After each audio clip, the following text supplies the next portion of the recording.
말씀 사도행전 11장 26절입니다. 사도행전 11장 26절 우리 한 절인데 한 목소리로 우리 하나님 말씀 받겠습니다. 시작. 만남에 안디옥에 데리고 와서 둘이 교회에 1년간 모여 있어 큰 무리를 가르쳤고 제자들이 안디옥에서 비로소 그리스도인이라 일컬음을 받게 되었더라. 아멘. 오늘은 참신앙인가 유사신앙인가 세 번째 시간입니다. 오늘은 당신은 진짜 그리스도인입니까?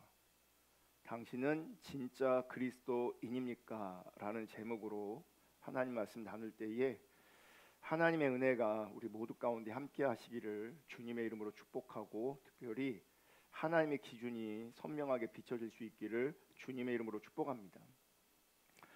신약 성경은 대부분 편지 형식으로 되어 있습니다. 그 편지를 받는 사람들은 대부분 교회였고 성도였습니다.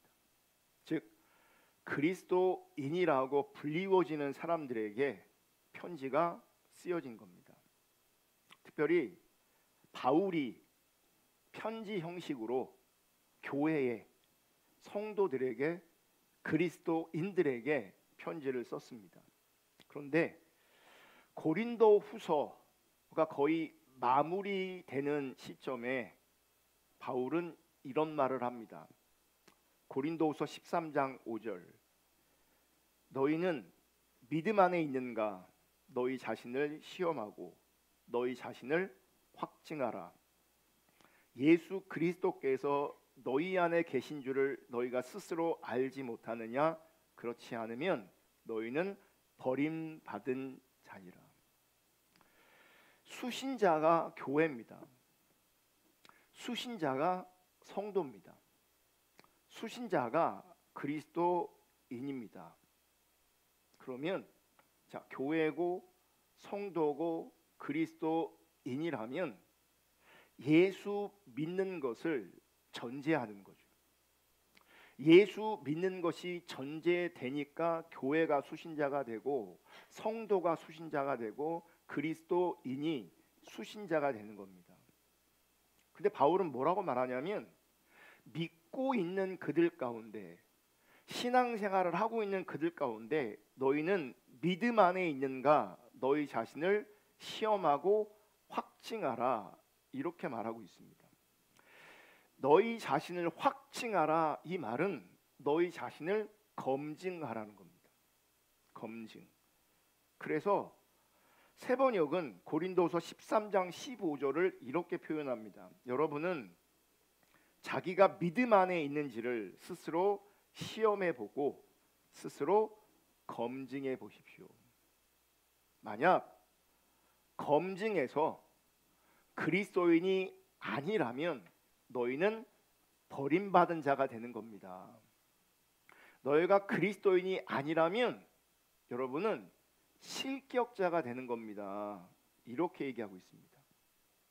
고린도서 13장 5절의 말씀은 너희가 진짜 믿음을 가지고 있는 사람인지 진짜 그리스도인인지 너희가 가지고 있는 그 믿음이 진짜 구원을 얻는 믿음인지 스스로 테스트하고 시험하고 스스로 확증, 검증하라고 말씀하고 있는 겁니다.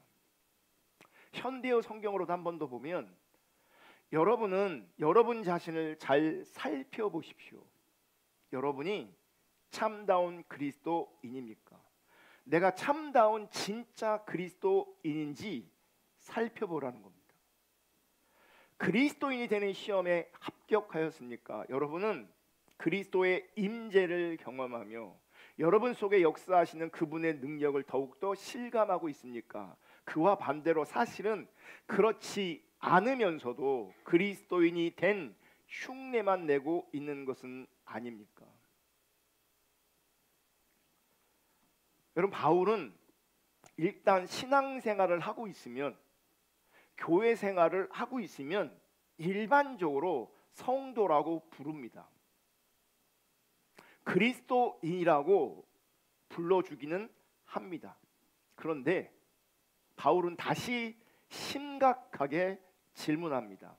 당신은 진짜 그리스도인인가?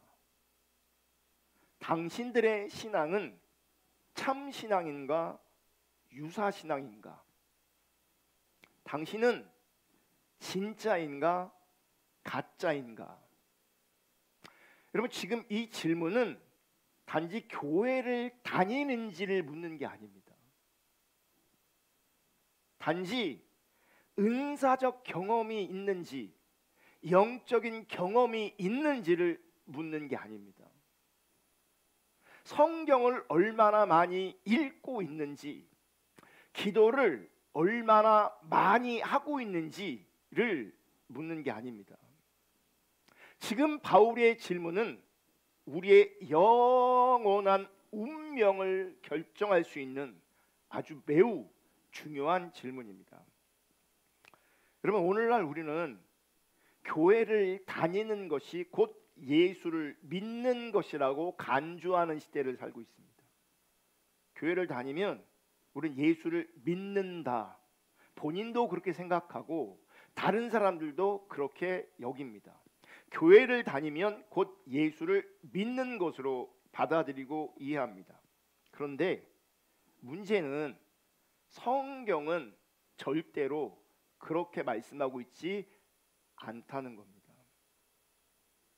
단순히 교회를 다니는 것으로 혹은 신앙생활을 하는 것으로 그리스도인이라고 간주하지 않는다는 겁니다. 그래서 여러분, 지금 사도 바울은 교회를 다니는 사람들에게, 성도라고 불리워지는 사람들에게, 그리스도인이라고 하는 그 사람들에게 당신은 진짜 믿음이 있는 거냐? 당신은 참된 신앙이 있는 거냐? 당신은 진짜 그리스도인이냐라고 묻는 겁니다. 그러면 그 바울의 질문 앞에 이제 우리가 답해야 합니다. 나를 돌아봐야 되는 거죠. 내가 가진 이 믿음이 진짜 믿음인지 가짜 믿음인지 확인해야 되고 검증해야 됩니다. 그럼 내 믿음이 진짜인지 가짜인지 어떻게 확인할 수 있는가? 지금 이 주제가 이 설교 시리즈의 핵심 큰 주제가 되는 겁니다. 내 믿음이 진짜인지 가짜인지를 이제 앞으로 말씀을 들으면서 말씀을 토대로 해서 나를 시험하고 확증하고 점검하는 그 일을 해야 되는 겁니다. 어쨌든 지금 바울은 우리 가운데 질문합니다. 당신은 그리스도인입니까? 당신은 진짜 그리스도인입니까? 라고 질문하고 있습니다. 그러면 그리스도인이 누구인지, 그리스도인이라는 사람은 어떤 사람들인지 그 의미와 그 정의를 우리가 일단 먼저 알아야 합니다.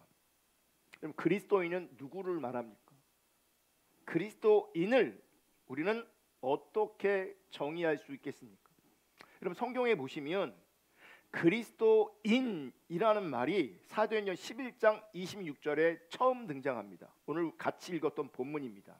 다시 한번 읽어보시면, 만남에 안디옥에 데리고 와서 둘이 교회에 1년간 모여 있어 큰 무리를 가르쳤고, 제자들이 안디옥에서 비로소 그리스도인이라 일컬음을 받게 되었더라. 여러분, 안디옥에서 역사적으로 가장 먼저 그리스도인이라는 이름이 예수 믿는 사람들에게, 교회를 다니는 사람들에게 그리스도인이라는 이 명칭이 붙여집니다.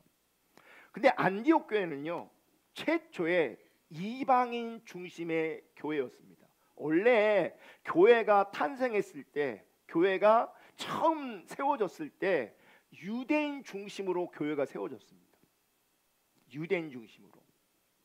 복음이 예루살렘에서 시작해서 주님의 몸된 교회가 막 성장하기 시작했습니다. 그런데 스데반의 순교 사건 이후에 예루살렘에 교회에 대한 큰 핍박이 시작되었습니다. 핍박이 일어났어요. 그래서 예루살렘에 있던 성도들은 유대인들이었죠. 예루살렘의 성도들은 원하든 원하지 않든 이제 흩어지는 일이 생깁니다. 핍박 때문에, 박해 때문에. 흩어지지 않을 수 있는 방법이 하나 있습니다. 지금 핍박이 있어요. 교회를 박해해요. 그래서 많은 사람들이 흩어지는데 도망가고 있는데, 여기서 도망가지 않을 수 있는 방법, 흩어지지 않을 수 있는 방법 한 가지가 있어요. 뭐겠어요? 신앙을 부인하면 되는 겁니다. 신앙을 부인하면 핍박에서 제화가 되는 거죠. 신앙을 부인하면 박해에서 제외되는 겁니다. 그런데 정말 많은 사람들이 신앙을 부인하는 것을 선택하는 것이 아니라 핍박을 피해, 박해를 피해 흩어지는 것을 선택합니다. 그래서 성경을 보면 사도들을 제외한 많은 예수를 믿는 사람들이 뿔뿔이 흩어지는 일이 생깁니다. 원래 예루살렘 교회 공동체에 얼마나 많은 사람들이 예수를 믿게 되었냐면 최소한 한 10,000명 이상의 사람들이 있었을 것이라고 추정합니다. 사도행전 2장 41절에 보면 3,000명이 회심하는 일이 있고요. 사도행전 4장 4절에 보면 5,000명이 회심하는 일이 있어요. 합치면 몇 천 명이에요? 지금 8,000명이에요. 그러니까 최소한 10,000명 이상의 사람들이, 교회가 태어나면서 예수 믿는 사람들이 생겨나게 된 거죠. 그런데 그 많은 사람들이 핍박 때문에, 박해 때문에 유대와 사마리아로 흩어지게 되는 겁니다. 여러분, 그때 흩어진 사람들 일부가 어디로 가냐면 안디옥에 이르게 되고, 그 안디옥에서 헬라인들에게 복음을 전했습니다. 그 결과 수많은 이방인들이 회심하는 일이 생겼습니다. 이방인들이. 그렇게 해서 그 사회 속에서 매우 특이한 한 무리들이 생긴 겁니다. 한 무리들이 특이하게 생겨나게 됩니다. 이 특이한 무리들은 어떤 무리들이냐면 과거엔 존재하지 않았던 무리들이에요. 역사에서 찾아볼 수 없는 무리들이에요. 유대인과 이방인이 하나가 되는 무리들입니다. 민족과 신분과 사회적인 모든 경계가 다 무너진 새롭고 특이한 공동체가 만들어집니다. 그게 교회였어요. 그게 안디옥 교회였다고요. 이들은 민족이나 신분 혹은 사회적인 범주로 규정하기 어려운 사람들이었어요. 왜냐하면 특이한 사람들이었어요. 그전에는 역사적으로는 없던 존재들이었어요. 그래서 그들을 새롭게 규정했는데, 어떻게 규정했냐면 그리스도인이라고 규정한 겁니다. 그리스도인이라고. 그리고 이 그리스도인이라는 이 말은 외부의 사람들이, 이방인들이 교회를 향해 붙인 이름입니다. 자, 11장 26절을 다시 보시면, 만남에 안디옥에 데리고 와서 둘이 교회에 1년간 모여 있어 큰 무리를 가르쳤고, 보면 둘이 교회에 1년간 모여 있어 큰 무리를 가르쳤다고 되어 있어요. 여기서 둘이는 뭐예요? 두 사람을 얘기하는 거예요. 이 두 사람은 누구겠어요? 바울과 바나바입니다. 지금 바울과 바나바는 왜 안디옥에 있죠?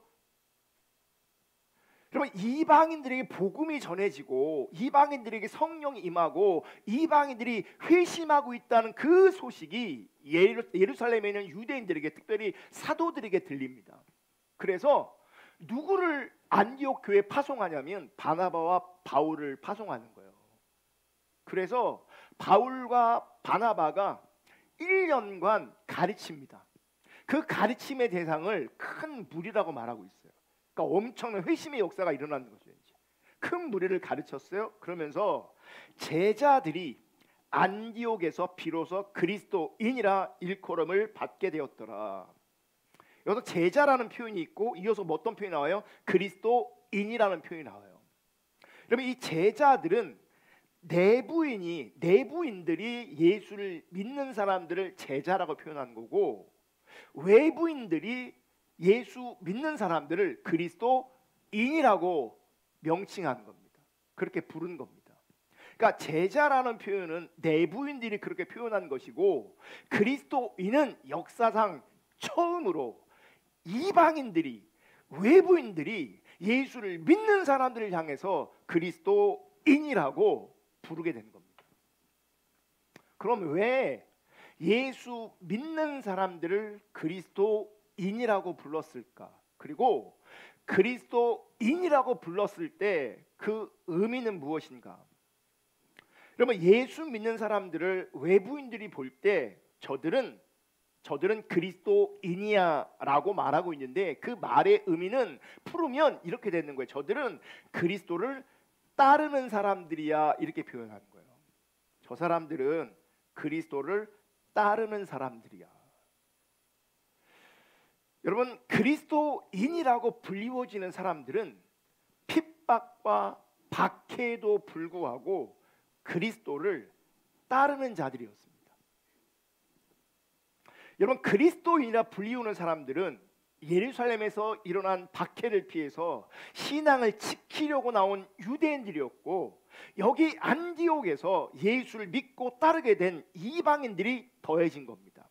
그래서 민족과 신분을 다 초월해서, 세상의 경계를 다 초월해서, 그게 유대인이든 이방이든 어떤 족속이든 상관없이, 그들의 신분과 상관없이, 그들의 세상적인 어떤 지위와 상관없이 그들을 그리스도를 따르는 사람들이라고 부르게 된 거예요. 여러분, 칼빈을 따르는 사람을 우리는 칼빈주의자라고 부릅니다. 루터를 따르는 사람을 우리는 루터주의자라고 부릅니다. 그리스도는 뭐예요? 그리스도인은 그리스도를 따르는 제자들을 말하는 겁니다. 그러니까 어떤 철학자든 신학자든 사상가이든 어떤 사람을 따를 때 그 사람 이름을 붙여서 표현하는 것처럼, 그리스도인은 그리스도를 따라가는, 그리스도를 따르는 사람을 말하는 겁니다. 그러니까 보세요. 여기서 잘 들으셔야 돼요. 그리스도인은 단순히 교회를 다니는 사람을 말하는 게 아니에요. 그리스도인은 단순히 교회만 다니는 사람을 말하는 게 아니에요. 그리스도인은 단순히 종교적 행위 몇 가지를 하는 사람을 말하는 게 아니에요. 그리스도인은 어떤 영적인 경험 있는 사람들을 말하는 게 아니에요. 제가 영상 준비한 거 있는데 불 다 꺼주시고 한번 볼게요. 이 외국인들은 한국에 놀러 왔다가 울음을 터뜨립니다. 영국에서 온 예쁜 외국인들은 가평으로 놀러 갔죠. 그리고 Oh my gosh. Look at this. 그들이 머물 숙소는 바로 한국의 멋을 가득 담은 한옥이었죠. What? 그녀들은 끝없이 꼬불꼬불 이어진 산자락을 보고 할 말을 잃었습니다. 한옥 안을 돌아다니며 시멘트가 아닌 나무들의 온기와 유연함을 고스란히 경험했죠. 저녁에는 빠질 수 없는 고기 파티를 즐기는 그녀들. 그리고 다음날 아침, 자욱하게 깔린 안개를 보며 말로 표현할 수 없는 감정을 느꼈죠. Isn't it beautiful? This absolutely majestic view. This has been such a wonderful break. We've had such a nice time. 그녀들은 이곳에서 영원히 살고 싶다고 했죠. 네덜란드 출신에 이어서 혼자 부산 여행을 왔는데요. 그녀가 찾은 곳은 바로 용궁사였죠. At the temple right now, and it's so beautiful. My driver was also so sweet. Go inside and you can make your wish, whatever it is that you want in life. 택시 기사님 말대로 소원도 빌었던 그녀. 그런데 갑자기 울음을 터뜨렸죠. This temple really makes me emotional, guys. It's so beautiful. And yeah, as you guys know, I've just been really interested in Buddhism, and it's just something that really resonates with me. So to be here is just really special to me. There was this sign that said that it's the most beautiful temple in Korea, and I might argue that it's the most beautiful in the world. Yeah, I'm just really blessed to be here. 한국에서의 소중한 경험을 오랫동안 간직하시길 빌게요. 네, 됐습니다. 제가 이 영상을 왜 보여주냐면, 어떤 사람들은 그러니까 교회에서 요구하는 몇 가지 종교적 행위가 있고 플러스 어떤 감정들, 이게 영적인 감정들이 있으면 자기는 당연히 예수를 믿는 믿음의 사람이라고 여길 수 있습니다. 근데 좀 전에 영상에 나오신 분은 외국 사람이에요. 불교에 관심이 있었지만 불교에 대해서 이분이 얼마나 많이 알겠어요? 잘 모르겠죠. 그럼에도 불구하고 어쨌든 사찰 절을 방문하게 됐는데 어떻게 반응합니까? 뭔가 그 현장 안에서 나름 자기도 기도도 하고 그러면서 뭔가 이렇게 울컥 뭔가 이렇게 올라옵니다. 보시면 굉장히 감격스러워하고 그 감격하는 그 순간에 눈물도 동반되어져요. 눈물도. 여러분, 종교적 메커니즘 안에 당연히 종교적 행위가 있고요, 종교적 감수성이 있을 수 있습니다. 적어도 우리가 분명히 알 수 있는 것은 저분이 막 절에 가서 막 감격하고 울먹울먹하고 눈물을 흘리고 있는데, 제가 물어볼게요. 이게 성령의 역사입니까? 성령의 역사가 아닙니까? 아니지. 이건 우리가 분명히 알 수 있어요. 성령의 역사가 아니에요.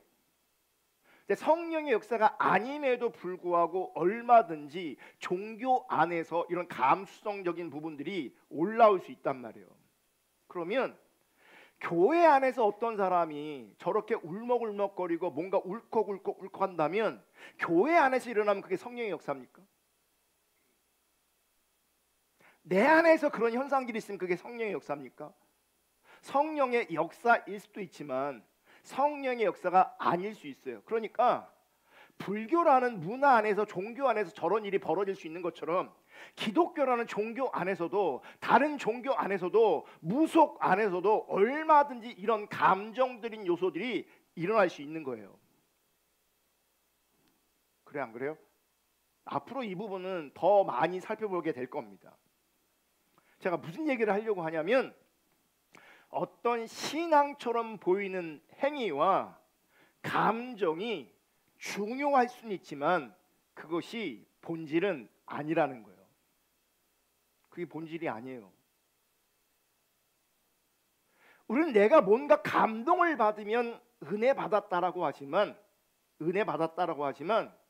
하나님이 주시지 않은 은혜, 그냥 종교적 감수성으로 내가 얼마든지 내 감정이 반응할 수 있어요. 그래서 신앙적 행위와 신앙적 감정은 필요할 수도 있고 때로는 너무너무 중요할 수도 있지만 본질이 아니라는 거예요.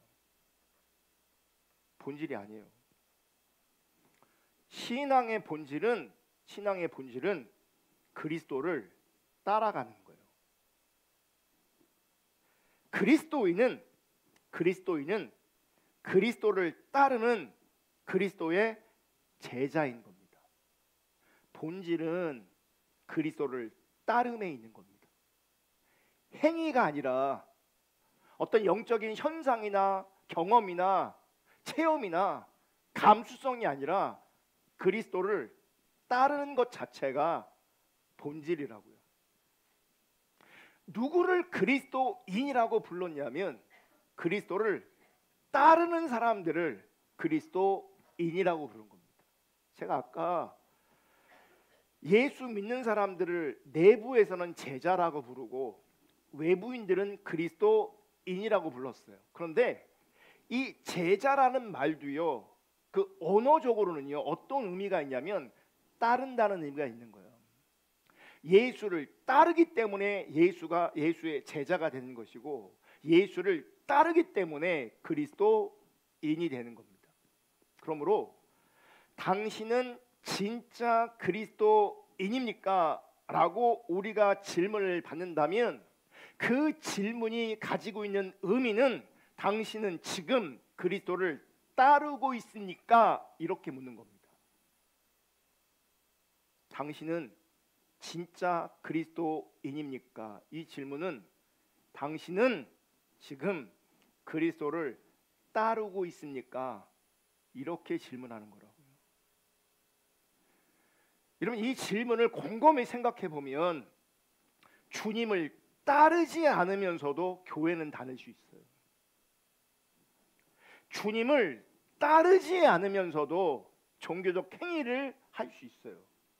주님을 따르지 않으면서도 영적인 체험이 있을 수 있고 영적인 감수성이 우리 가운데 나타날 수 있어요. 근데 주님을 따르지 않으면 교회를 다녀도 신앙적인 행위가 있어도 은사가 나타나도 내 안에 어떤 눈물, 감동이 있어도 주님을 따르지 않으면 제자가 아닌 거죠. 주님을 따르지 않으면 그리스도인이 아닌 거죠. 따르는 게 본질이에요. 따르는 게 내가 만족스럽고 내가 막 행복해지고 기분이 좋아지고 이런 게 본질이 아니라고요. 주님을 따르는 게 본질이라고요. 따르는 게. 마태복음 16장 24절에 이렇게 말씀하세요. 이에 예수께서 제자들에게 이르시되 누구든지 나를 따라오려거든 자기를 부인하고 자기 십자가를 지고 나를 따를 것이니라. 한번 다시 한번 읽어볼게요. 시작. 이에 예수께서 제자들에게 이르시되 누구든지 나를 따라오려거든 자기를 부인하고 자기 십자가를 지고 나를 따를 것이니라. 여러분, 제자는 주님께서 말씀하신 대로 이 땅에서 자기를 부인하고 자기 십자가를 지고 주님을 따라가는 사람을 말하는 겁니다. 자기를 부인하고 십자가를 지고 주님을 따르지 않으면 그것은 그리스도를 따라가는 것이 아닙니다. 그러니까 내가 주님을 따라간다고 했을 때 참다운 제자고 참다운 그리스도라고 할 때 내가 주님을 따라간다고 했을 때 그 따라감의 전제가 뭐냐면 자기가 부인되어져야 되고 십자가를 지는 것이 있어야 돼요. 자기를 부인하고 주님을 따라야 그게 진짜 주님을 따라가는 것이고 십자가를 져야 주님을 따르는 게 되는 거예요. 여러분, 그리스도인은 세상을 살지만 자기를 부인하는 자들입니다. 자기의 욕구와 자기가 추구하는 바와 자기의 이상과 자기의 모든 성향과 자기의 모든 것, 자기에게 속한 모든 것을 부인하는 사람들이에요. 왜 자기를 부인해야 되냐? 그리스도를 위해서, 그리스도를 따라가기 위해서 자기를 부인해야 돼요. 그럼 자기를 부인하는 게 결코 쉬운 일은 아닌데 자기 부인이 목적이 아니라 주님을 따라가려고 하니 내가 부인되어져야 되는 거예요. 내가 부인되어지지 않으면 주님을 따라가는 것이 가능하지 않습니다. 여러분, 내가 주님을 따라감에 있어서 가장 방해하는 존재가 사실 자기입니다. 자기 욕구, 자기가 추구하는 바, 자기 이상, 자기의 성향, 자기의 모든 것, 자기에게 속한 그 모든 것들 때문에 사실 주님 따라가는 게 어려워지는 겁니다. 근데 성경은 말해요. 자기가 부인되어져야 주님을 따라갈 수 있다고. 네가 정말 주님을 따라가기로 한다면, 그리스도인이기로 한다면 자기를 부인해야 된다. 성경을 보시면 그리스도인들은 그리스도를 따라가기 위해서 죽음도 불사했습니다. 죽음도. 그리스도를 따라가기 위해서 죽음이 내 앞에 있을지라도 두려워하지 않고 그리스도를 따르는 사람들이었어요. 그 어떤 대상보다도 하나님을 더 두려워했기 때문에 죽음을 불사하고 그리스도를 따르는 사람이 그리스도인이라고 불리워졌던 겁니다. 자기를 부인하고 십자가를 지고 주님을 따라가는 사람들, 그 사람들을 그리스도인이라고 부르게 된 거죠. 적어도 안디옥의 그리스도인들은 세상 사람들이 바라봤을 때, 이방인들이 바라봤을 때 그런 사람들로 보여진 겁니다. 저 사람들은 예수를 따라가는 사람들이야. 그 어떤 것보다도 예수를 가장 중요하게 여기고 가장 가치 있게 여겨서 예수만 따라가는 사람들이야 라고 그들을 불렀고 그렇게 그들에게 보여진 겁니다. 여러분, 유대인들이 안디옥에서 헬라인, 즉 이방인들에게 복음을 전했는데 왜 이방인들에게 복음을 전했는가? 그리스도를 따르기 때문에, 그리스도를 따르기 때문에, 주님을 따르다 보니 이방인들에게 복음을 전하게 된 겁니다. 그래서 생각해 보세요. 지금 유대인들이 유대 땅에 있다가 이방인들에게 복음을 전한다고 말씀하고 있어요. 근데 보세요.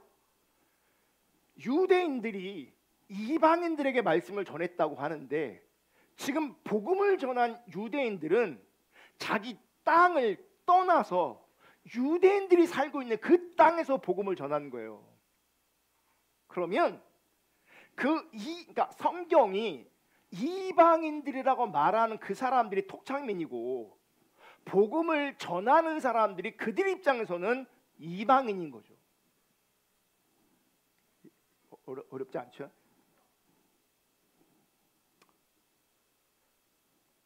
그러니까 이방인들이 그 땅에 살고 있는 사람들에게 복음을 전하는 거예요. 우리식으로 얘기하면 자기 땅을 떠나서 난민인 사람들이 그 땅에 정착하고 있던 사람들에게 복음을 전한 거라고요.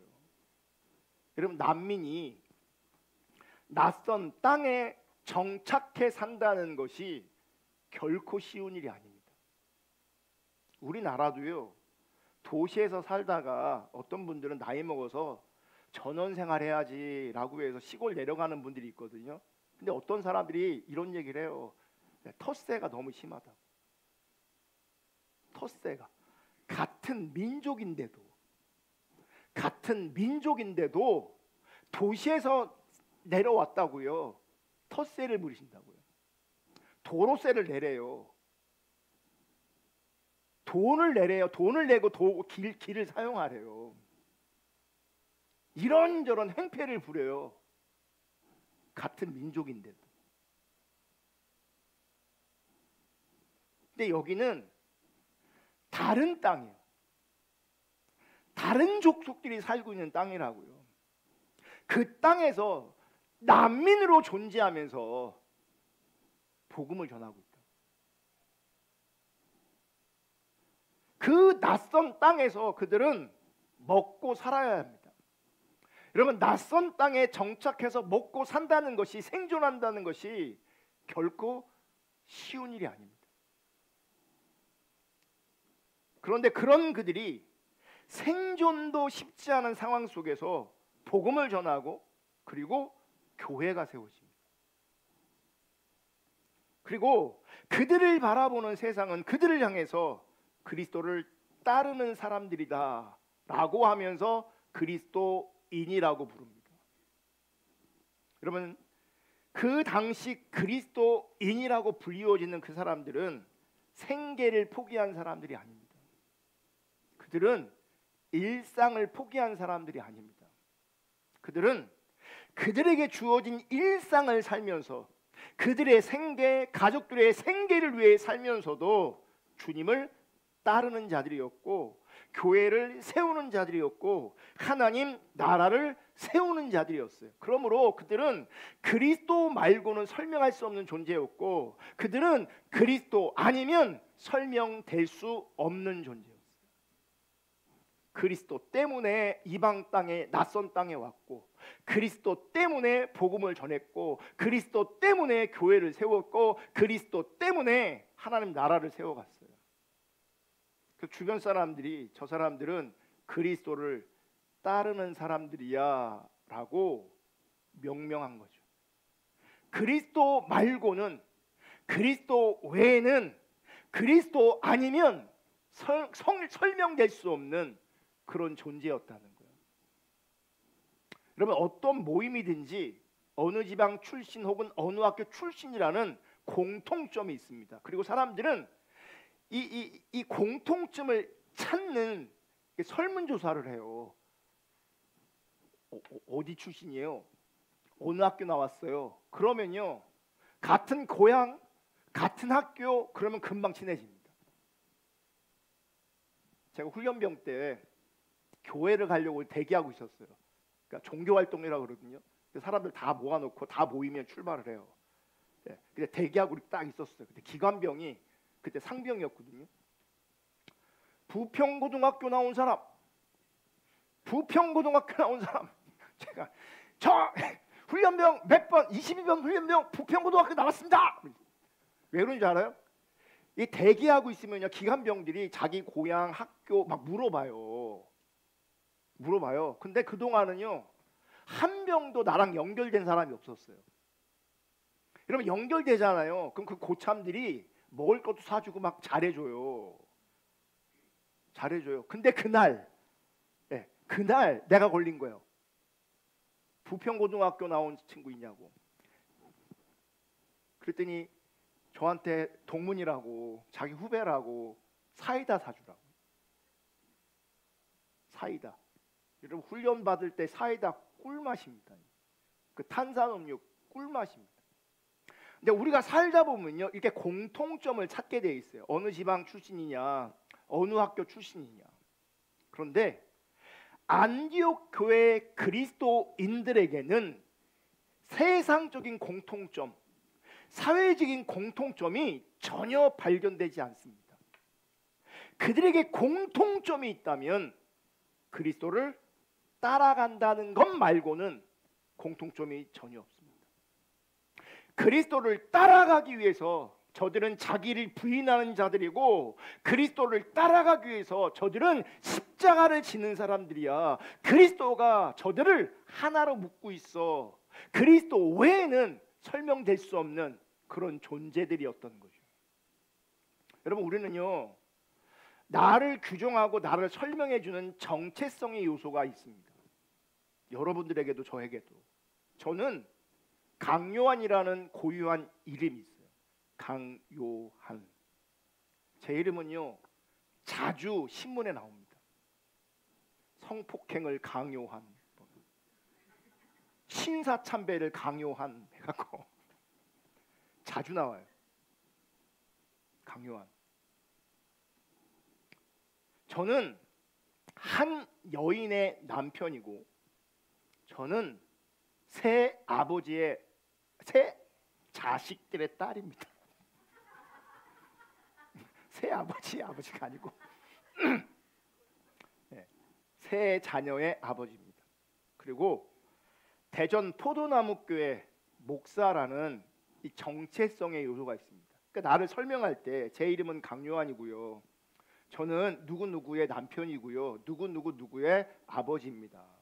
저는 대전 포도나무교회 담임 목사로 있는 강요한입니다. 이런 내 정체성을 설명하는 어떠한 것들이 있다고요. 그리고 저를 설명해주는 수식어도 많습니다. 강요한 목사는 목소리가 크다. 강요한 목사는 노래를 잘한다. 강요한 목사는 설교를 잘한다. 지난주에 필리핀에서 이렇게 문자가 왔어요. 선교사님한테. 목사님 잘 계시냐고. 필리핀에 있는 현지인 사역자들이 강요한 목사님 말씀 너무 좋다고 그분 초청해 달라고 다시. 내년에 이렇게 오시면 이렇게 오셔서 섬겨 주시면 고맙겠다고. 그래서 제가 만약 가게 되면 어떤 형식의 집회를 모임을 섬겨야 되냐고 했더니 그 선교사님 그래요. 제가 목사님 설교를 들어보니까 목사님은 목회자들과 신학생들을 위해서 성경을 가르치는 일을 좀 해줬으면 좋겠다고. 그러니까 집회 말고. 그러니까 제가 원하는 바였거든요. 그런 게. 집회는요 한계가 있어요. 집회는 좀 한계가 있어서 핵심 리더들을 좀 섬기면 좋겠다라는 마음을 계속 품고 있었는데, 그 선교사님 신학교를 운영하고 있고 현지인들을 배출해서 곳곳에 그 현지인들이 교회를 개척해서 그 목회를 하고 있어요. 그러니까 1년에 2번씩 그 제자들 교회들을 방문해서 집회를 하는 거예요. 이번에 제가 갔다 온 게 그런 집회였던 거예요. 그런데 현지인들이 제 설교를 들으면서 은혜를 받았고 좋았대요. 다시금 이제 오시면 좋겠다고. 그러면서 이제 목사들 그 교단이라고 정해진 건 아니지만 그 목회자들 그 신학생들을 모아놓고 좀 강의를 해주면 좋겠다. 그러니까 어떤 분들이 볼 때 강요한 목사는 가르치는 걸 잘한다, 설교를 잘한다 이렇게 저를 설명할 수 있죠. 하지만 그리스도인이라는 말은 우리가 가진 이런 여러 수식어 중에 하나가 아니라는 거예요. 나의 정체성을 설명하는 어떤 것들이 있고 나를 표현할 수 있는 수식어들이 있지만 그리스도인은 많은 수식어들 중에 하나가 아니라는 거예요. 여러분, 그리스도인이라는 이 정체성은 자신이 기존에 가지고 살아온 가장 중요한 정체성의 요소도 더 이상 중요하게 여기지 않을 만큼 결정적인, 중요한, 본질적인, 핵심적인 정체성인 거예요.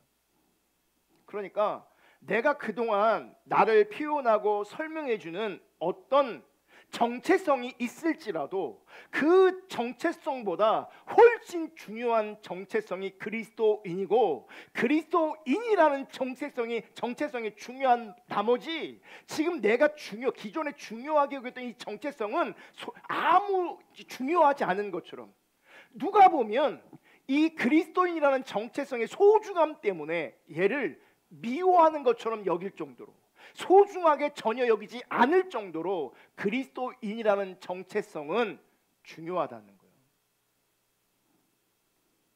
만약 여러분들이 그리스도인이라고 믿고 있는데 그리스도인이라는 그 정체성이 세 번째, 네 번째 혹은 다섯 번째 정도 오는 것이라면 당신은 그리스도인이 아닐 가능성이 커요.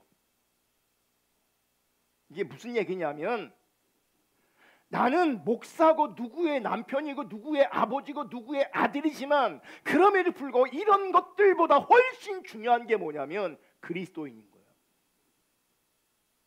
그리스도인이라고요.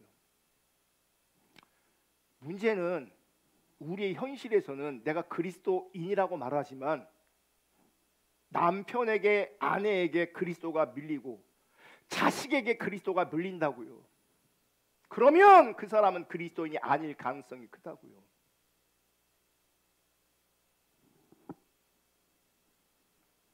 저는 누구의 남편이기 전에, 누구의 아들이기 전에, 누구의 아버지이기 전에, 어느 교회 목사이기 전에 저는 하나님 앞에서 그리스도인이길 원합니다. 이 그리스도인이라는 이 정체성이 저에게는 가장 본질적이고 중요한 정체성입니다. 그래서 저는 제 아내가 그리스도인이길 원합니다. 그래서 제 자녀들이 그리스도인이기를 원합니다. 그리고 저와 함께 신앙생활하는 여러분들이 그리스도인이기를 원합니다. 우리에게 공통점이 있다면 세상적인 관점에서는요, 우리가 공통점이 없습니다. 같은 민족인데, 같은 대전 지역에 사는데 불구하고 우리에게 공통점이 하나 있다면 그것은 그리스도를 따르는 그리스도인이라는 관점에서 공통점이 보여야 합니다. 그리스도를 따라가는 것이, 그리스도를 따름이 우리 가운데 실제여야 되는 거죠. 아멘. 누가복음 14장 26절 볼게요. 다 같이 읽습니다. 시작.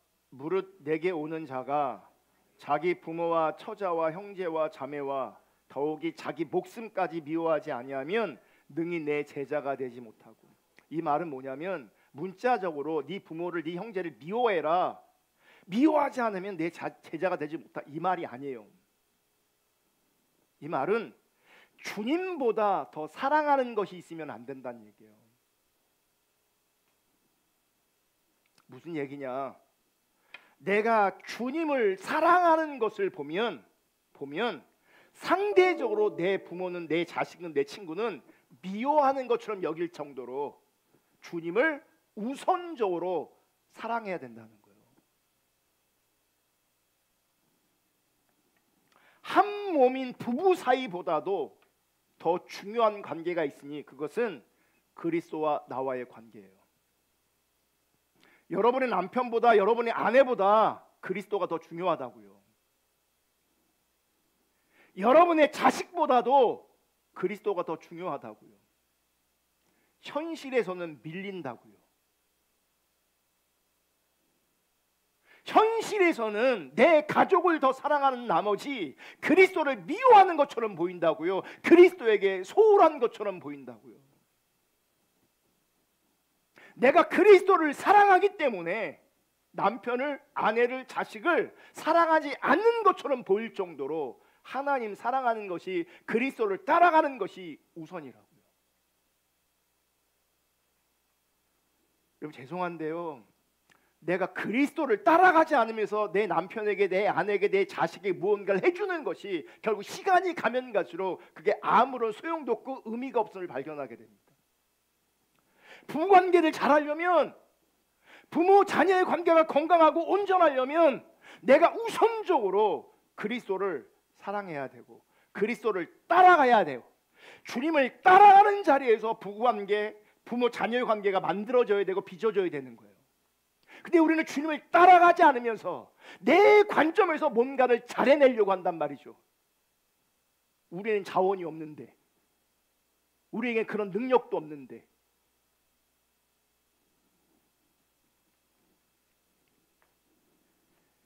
우리가 마지막 날 하나님의 심판대 앞에서 우리가 직면해야 될 질문이 있습니다.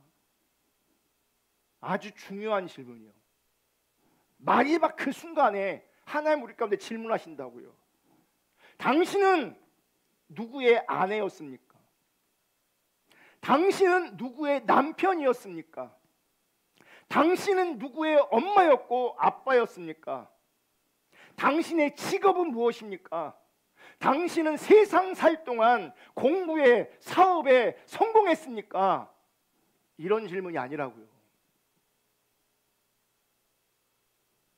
마지막 날 하나님의 심판대 앞에서 우리가 직면해야 될 그 질문은 한 가지입니다. 당신은 진짜 그리스도인입니까? 이 질문에 답해야 된다고요. 제가 이 그리스도인입니까 말고 다른 질문을 던지면 우리는 할 말이 많고 분명한 대답이 있어요. 당신은 누구의 배우자입니까? 답할 수 있죠. 당신은 누구의 자녀입니까? 당신의 부모는 누굽니까? 당신의 자녀는 뭡니까? 당신의 직업은 뭡니까? 이런저런 종교 행위가 있었습니까? 이런 영적 체험이 있었습니까? 이런 질문들은요, 우리가 답하기 쉽다고요. 왜요? 분명하니까. 근데 당신은 진짜 그리스도인입니까? 이 얘기는 뭐라고요? 당신은 그리스도를 따르는 자였습니까? 라고 물어보면 여기 답해야 된다고요. 여기서 검증되지 않으면 어떻게 돼요? 낙오자가 된다고요. 다시 고린도후서 13장 5절을 볼게요. 여러분은 자기가 믿음 안에 있는지를 스스로 시험해 보고 스스로 검증해 보십시오. 교회를 다니고 있어요, 저. 몇 가지 종교 행위를 하고 있어요, 저. 영적 체험이 있어요, 저. 나름은 열심히 했어요, 저. 그게 아니라고요, 지금. 그게 아니라고요. 스스로 검증해 보십시오. 여러분은 예수 그리스도께서 여러분 안에 계시다는 것을 알지 못합니까? 만약 모른다면, 진짜 그리스도인이 아닌다면 여러분은 실격자입니다. 개역 개정은 뭐라고 되어 있어요? 버림받는다 되어 있어요. 내가 어떤 사람인가? 내가 믿음 안에 있는가? 내가 진짜 그리스도인인가? 스스로 시험해보고 검증할 수 있기를 주님의 이름으로 축복합니다. 검증하셔야 합니다. 진단하셔야 합니다. 제대로 검증하지 않으면 버림받을 수 있습니다. 믿음의 실격자, 믿음의 낙오자가 될 수 있습니다. 바라기는 여러분 모두가 진짜 그리스도인으로 하나님 앞에서 인정될 수 있기를 주님의 이름으로 축복합니다. 근데 그렇게 인정되려면 그리스도를 따르셔야 합니다. 내가 이 땅에서 그리스도인, 내가 그리스도를 따라가고 있음이 하나님 앞에서 검증되셔야 합니다. 그게 진짜 믿음이고 그게 진짜 구원받는 믿음이에요. 저는 우리 시대에 주님을 따르기보다는 기독교 문화 안에서 기독교 이념을 따라가는 사람들이 너무 많다고 생각해요. 그게 거짓 신앙이거든요. 그게 거짓 신앙이에요. 신앙처럼 보이지만 그리스도를 따라가는 것이 아니라 기독교적 이념을 따라가요. 여러분, 기독교적 이념을 따라가는 것과 그리스도를 따라가는 것은 다를 수 있어요. 엄청 달라요. 우리 시대에는요, 그리스도를 따라가는 것보다는 기독교적 이념을 따라가는 사람들이 넘쳐나고 있습니다. 그건 그리스도를 따라가는 게 아니에요. 그리스도를 내세워서 자기 이익과 자기 유익을 구하는 겁니다. 정말 내가 그리스도를 따라가고 있는지, 그리스도를 따라가고 있는지를 하나님 앞에서 점검할 수 있기를 주님의 이름으로 축복합니다. 내가 주님을 따라가면요, 주님을 따라가는 것이 은혜이고 주님을 따라가는 것이, 주님과 함께하는 것이 복입니다. 그 은혜를 누리시기를, 그 복을 누리시기를 주님의 이름으로 축복합니다. 아멘. 찬양하겠습니다. 찬양하고 기도.